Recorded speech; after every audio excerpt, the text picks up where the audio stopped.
Tout d'abord, il faut découper une à une, minutieusement, chaque image. Et c'est peut-être d'ailleurs ça qui va prendre le plus de temps. C'est beaucoup de travail, oui, parce qu'on a quoi? On a à peu près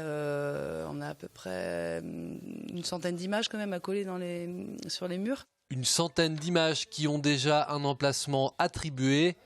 Ici, c'est un peu le storyboard de l'histoire que ces artistes veulent nous faire vivre. L'objectif pour elles est d'abord de tout bien faire dans l'ordre. Les images là ont été imprimées, c'est pour ça qu'on est en train de les découper. Elles sont toutes numérotées.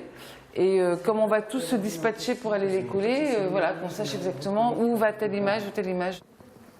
Dans les rues du Globe, un collectif d'artistes qui porte bien son nom, car c'est bien dans les rues des Sables d'Olonne que toutes ces œuvres vont s'exposer, une fois celles-ci collées sur les murs de la ville, une par une. Il faut que ça prenne de tous les côtés, qu'il n'y ait pas de bulle justement d'air.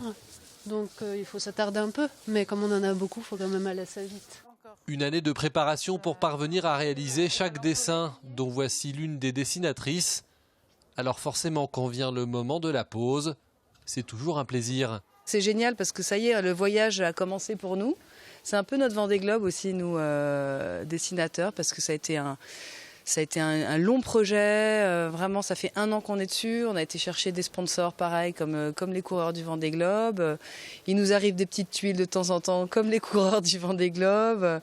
Et puis on est, bon, c'est pas aussi sportif. Heureusement que ça nous coûte pas aussi cher. Mais non, c'est une sacrée aventure d'une équipe en tout cas. D'ici une semaine, une centaine de dessins recouvrira les murs de la ville, dont les portraits de chaque skipper en taille réelle. Et en taille réelle aussi cette vague, le clou de l'exposition, à venir découvrir absolument.